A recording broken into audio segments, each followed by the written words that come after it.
Hi friends, அனைவருக்கும் வணக்கம். Ration card புதிதாக அப்ளை பண்ண போறீங்களா? அப்ளை பண்ணும்போது வரக்கூடிய சந்தேகங்கள் மற்றும் தீர்வு ஸ்டெப் பை ஸ்டெப்பாக எக்ஸ்பிளைன் பண்ணியிருக்கேன். ஆன்லைன் மூலமாக நீங்கள் அப்ளை பண்ண முடியும். இப்போ பார்த்தீங்கன்னாக்கா தமிழக அரசாங்கம் ஒரு புதிய சுற்றறிக்கை அதாவது கவர்மெண்ட் ஆர்டர் ரிலீஸ் பண்ணியிருக்காங்க.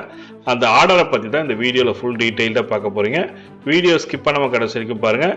வீடியோ பிடிச்சிருந்தா லைக் பண்ணுங்கள், கூடிய சப்ஸ்கிரைப் பண்ணுங்கள். வாங்க வீடியோக்குள்ளே போகலாம்.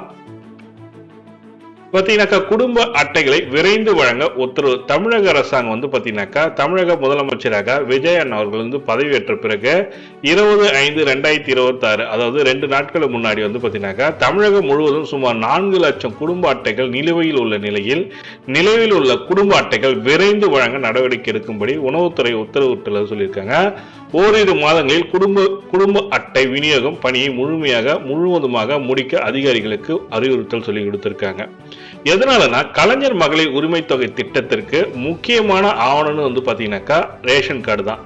அந்த மகளிர் உரிமை தொகை திட்டத்திற்கு ரேஷன் கார்டு அப்ளை பண்ணியிருந்தாதான், அதாவது ரேஷன் கார்டு இருந்தாதான் நீங்க அப்ளை பண்ண முடியும். அப்போ புதிய ரேஷன் கார்டு அப்ளை பண்ணதுக்கான கால அவகாசம் இப்போதான் கொடுத்துருக்காங்க. ஏன்னா இதற்கு முன்ன பார்த்தீங்கன்னாக்கா எலெக்ஷன் நடக்க போகுது. எலெக்ஷன் நடக்கிறதுனால ஒரு 4 மாத காலங்கள் நிறுத்தி வைக்கப்பட்டது. இப்போ திரும்பவும் ஓபன் பண்ணியிருக்காங்க. இதற்கு அப்ளை பண்ணணும்னு நினைக்கிறவங்க அவங்க அஃபிஷியல் வெப்பேஜில் போயிட்டு நீங்களே உங்க வீட்டில இருந்தே மொபைல் மூலமோ அல்லது கம்ப்யூட்டர் மூலமா அப்ளை பண்ண முடியும். அது எப்படி என்றது தான் ஃபுல் டீடைல்டா பார்க்க போறீங்க. அதுக்கான வெப்சைட் லிங்க் எல்லாமே பார்க்கலாம் வாங்க. ஃபர்ஸ்ட் கூகுள் குரோம் ஓபன் பண்ணீங்க. கூகுள் குரோம்ல பாத்தீங்கன்னாக்கா TNPDS சொல்லிட்டு டைப் பண்ணுங்க. TNPDS டைப் பண்ண உடனே ஃபர்ஸ்ட் வெப்சைட் லிங்க் அதான் பொது விநியோக திட்டம். இது மொழியும் சேஞ்ச் பண்ணிக்கலாம். இங்கிலீஷ்லயும் வேணாலும் இங்கிலீஷ்ல வச்சுக்கலாம், தமிழ்ல வேணாலும் தமிழ்ல வச்சுக்கலாம். உங்களுக்கு என்ன லாங்குவேஜ் வேணுமோ அதை சூஸ் பண்ணிக்க. நான் தமிழ் சூஸ் பண்ணிக்கிறேன். பொது விநியோக திட்டம் சொல்லிட்டு தமிழக அரசாங்கம் ரேஷன் கார்டுக்கு இதுல பாத்தீங்கன்னாக்கா மின்னணு அட்டை சேவைகள் சொல்லிட்டு புதிய மின்னணு அட்டை விண்ணப்பிக்க சொல்லி கொடுத்துருக்காங்க பாருங்க. இதுல நம்ம புதிதாக அப்ளை பண்றதுக்கு கிளிக் பண்ணி அப்ளை பண்ணலாம்.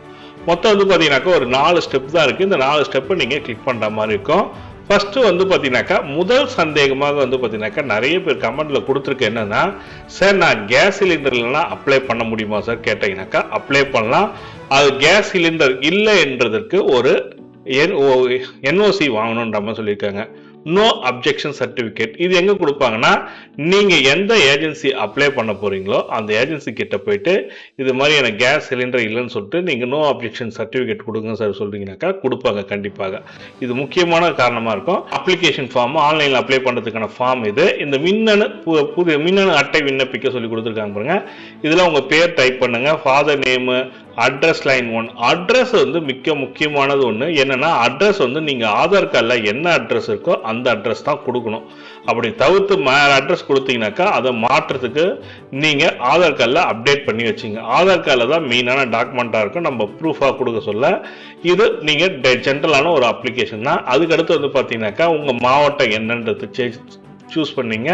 அதுக்கப்புறம் மண்டலத்தை சூஸ் பண்ணீங்க. அப்புறம் உங்க கிராமத்தை சூஸ் பண்ணீங்க. அதுக்கப்புறம் உங்களோட பின்கோட் நம்பர் டைப் பண்ணீங்க. மொபைல் நம்பர் டைப் பண்ணிட்டு ஓடிபின்னு கொடுத்தாக்கா உங்களோட மொபைல் நம்பருக்கு ஒரு ஓடிபி வரும்.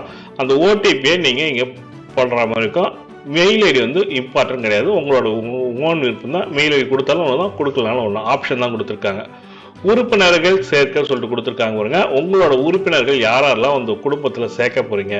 நானும் என் மனைவி என் பையன் மட்டும் தான் சார் இருக்காங்க, நானும் என் மனைவி என் பொண்ணு மட்டும் தான் சார் இருக்காங்க, 3 பேர் தான் சார் இருக்காங்கன்னா அவங்களோட 3 பேரோட நேம் லிஸ்ட் அதாவது சூஸ் பண்ணி அவங்களோட சேர்க்கணும்னு சொல்லியிருக்காங்க.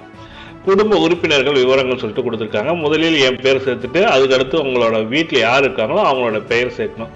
பெயர், பிறந்த தேதி, தேர்ந்தெடுக்கப்பட்ட பாலினம், தேசிய இனம் எல்லாமே ஜென்ரலாக தான் இருக்கும். ஒரு ஜென்ரலான அப்ளிகேஷன். ஆதார் நகலை பதிவேற்றவும். யாருக்கு அப்ளை பண்ணுறீங்களோ அவங்களோட ஆதார் கார்டு அப்லோட் பண்ணுற மாதிரி இருக்கும். ஆதார் கார்டு ஃபோட்டோ எடுத்துங்க. ஆதார் நம்பர் சப்மிட் பண்ண மாதிரி இருக்கும். அட்டை தேர்வு. உங்களுக்கு என்ன அட்டை வேணும், நீங்க எந்த கார்டு வேணுமோ சூஸ் பண்ணீங்க. குடியிருப்பு சான்றிதழ். இதுல நீங்க என்ன ஆவணம் வைக்க போறீங்களோ அதை அப்லோட் பண்ணணும். நான் ஆதார் அட்டையா, மின்சார கட்டணமா, நீங்கள் எந்த வீட்டுக்கு மின்சார கட்டணம் கட்டிங்கன்னா அதோட பில்லு, வங்கி கணக்கு புத்தகத்தின் முன்பக்கம் வைக்கலாம், எரிவாயு நுகர்வோர் அட்டை, ரேஷன் அதாவது கேஸ் கனெக்ஷனுக்கான வைக்கலாம், சொந்த வீடு இல்லை இருந்தால் அதன் சொத்து வரி கட்டியதற்கான இருக்கலாம், பாஸ்போர்ட்டு, வாடகை ஒப்பந்தம், வாடகையில் இருக்கினாக்கா வாடகைக்கான அக்ரிமெண்ட் காப்பி போட்டிருப்பீங்களா அந்த காப்பி கூட நீங்கள் வைக்கலாம், குடிசை மற்றும் வாரியத்தின் ஒதுக்கீட்டு ஆணை, தொலைபேசி கட்டணம், வாக்காளர் அடையாள, கொத்தடிமை விடுப்புச் சான்றிதழ், இது எந்த டாக்குமெண்ட்ல நீங்க எந்த டாக்குமெண்ட் வச்சு அப்லோட் பண்ணி கொடுத்துக்கலாம். எரிவாயு பற்றிய இணைப்புகள், என்கிட்ட எரிவாயு இல்லைன்னு சொன்னீங்கன்னாக்கா நோ அப்ஜெக்ஷன் சர்டிபிகேட் கொடுக்கணும். எரிவாயு இணைப்பு இருக்குன்னாக்கா நீங்க செலக்ட் பண்ற மாதிரி இருக்கும், தேர்ந்தெடுக்கும் சொல்லி கொடுத்துருக்காங்க பாருங்க. இணைப்பு பதிவு செய்யப்பட்டவரின் பெயர் அப்படி சொல்லியிருக்காங்க. நீங்க அங்க டைப் பண்ணவங்க இல்ல பேரு யாரெல்லாம் உறுப்பினர்கள் சேர்த்திருக்கீங்களோ அவங்களோட பேர் வந்துடும். இதெல்லாம் நீங்க தேர்வு செஞ்சுக்கலாம். அதுக்கப்புறம் என்ன நிறுவனத்துக்கு நீங்க வாங்க போறீங்க, பிபிசியா, ஹெச்பிசியா, ஐஓசியா சொல்லிட்டு கொடுத்துருக்காங்க. நீங்க எந்த இந்தியன் கேஸா, ஹெச்பி கேஸா, ஐஓசியா சொல்லிட்டு கேட்டிருக்காங்க. நீங்க என்ன செலுத்துங்க. எல்பிஜி நுகர்வோர் ரேஷன் கேஸ் கனெக்ஷனுக்கான நம்பர் கேட்டிருக்காங்க. எரிவாயு நிறுவனத்தின் பெயர், கேஸ் கனெக்ஷன் நிறுவனத்தின் பெயர் கேட்டிருக்காங்க. சிலிண்டர் எண்ணிக்கை 1 2 சூஸ் பண்ணீங்க. மேல குறிப்பிட்டுள்ள அனைத்து தகவலும் உண்மையானதை சொல்லிட்டு கொடுத்து பதிவு செய்ய சொல்லி கொடுக்கணும். இது பதிவு செய்த உடனே உங்களுக்கு ஒரு ரெஃபரன்ஸ் நம்பர் வந்துடும். அந்த ரெஃபரன்ஸ் நம்பர் வச்சு நம்ம செக் பண்ணிக்க முடியும். இப்போ பார்த்தீங்கன்னா மின்னணு அட்டை விண்ணப்பத்தின் நிலை ஸ்டேட்டஸ் தெரிஞ்சுக்கலாம். நீங்கள் அவங்க அப்ளை பண்ண சொல்ல ஒரு குறிப்பு எண்ணு கொடுத்துருப்பாங்க. அந்த குறிப்பு எண்ணு மூலமாக நீங்கள் உங்களோட பதிவு செய்ய சொல்லுங்க. உங்கள் மொபைலுக்கு மெசேஜ் வந்துடும். நீங்கள் உங்களோட அப்ளிகேஷன் ஸ்டேட்டஸ் என்னன்றது தெரிஞ்சிக்க முடியும்.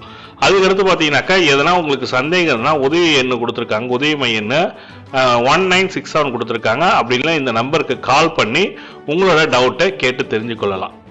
இதுதான் அப்ளை பண்றதுக்கு ப்ரொசீஜர். மறுபரிசீலனை விண்ணப்பம், என்னோட அப்ளிகேஷன் நிராகரிக்கப்பட்டதுன்னா என்ன காரணத்துக்காக நிராகரிக்கப்பட்டதுன்றது சொன்னாங்கன்னா குறிப்பு எண்ணு கொடுத்து நீங்க பதிவு செய்து இந்த காரணத்துக்காக நிராகரிக்கப்பட்டது, நீங்க கேஸ் கனெக்ஷன் இல்லைன்றதுக்கான சான்றிதழ் வைக்க என்ன சொல்லிப்பாங்க, நோ அப்ஜெக்ஷன் சர்டிபிகேட் வைக்க சொல்லுவாங்க. அந்த சர்டிபிகேட் நீங்க உங்க நியர்பை ரேஷன் அதாவது கேஸ் ஏஜென்சி கிட்டே வாங்கி வைக்க முடியும். அதுக்கடுத்து நீங்க உங்க உறுப்பினர் சேர்க்கையும் நீங்க ஆல்ரெடி ரேஷன் கார்டு இருக்காங்க, ஒரு ஜாயிண்ட் குடும்பமா இருக்கு, அந்த குடும்பத்தில் ஒரு உறுப்பினர் சேர்க்கணும், புதுசாக திருமணமாகி வந்தவர்களை சேர்க்கணும், அவங்களுக்கு உறுப்பினர் சேர்க்கையும் இருக்கு. அதுக்கப்புறம் குடும்ப உறுப்பினர் நீக்கமும் இருக்கு. நீங்க ஒரு குடும்பத்திலிருந்து உங்க குடும்பத்திலிருந்து உறுப்பினரை நீக்கணும்னு நினைச்சீங்கன்னா இதை நீக்கிக் கொள்ள முடியும். சேர்ப்பதோ நீக்குவதோ வேண்டும் நினைச்சீங்கன்னாக்கா கமெண்ட் செக்ஷன்ல சொல்லுங்க, அதற்கான வீடியோவும் மேக் பண்ணி தரேன். இதுதான் ரேஷன் கார்டு புதிதாக ரேஷன் கார்டு அப்ளை பண்ணதற்கு. இது இந்த என்ன பர்பஸ்னா, இப்போ புதிதாக தமிழக அரசாங்கம் புதிய மின்னணு அட்டை விண்ணப்பிப்பதற்கான ஆன்லைன் அப்ளிகேஷன் கொடுத்திருக்காங்க. இது வரைக்கும் அப்ளை பண்ணாதவங்க அப்ளை பண்ணி பயன்பெறுங்க. இந்த தகவல் பிடிச்சிருந்தா லைக் பண்ணுங்க. இது போன்ற பயனுள்ள தகவலை பார்க்கணும்னா நம்ம சேனலை சப்ஸ்கிரைப் பண்ணிட்டு பெல் பட்டனையும் பிரஸ் பண்ணீங்க. இது இல்லைன்னா மற்ற எதனா சந்தேகம் இருந்ததுன்னா கமெண்ட்ல சொல்லுங்க. டெஃபினட்டா என்னால முடிஞ்ச அளவுக்கு உங்களுக்கு ரிப்ளை பண்றேன். நன்றி, வணக்கம்.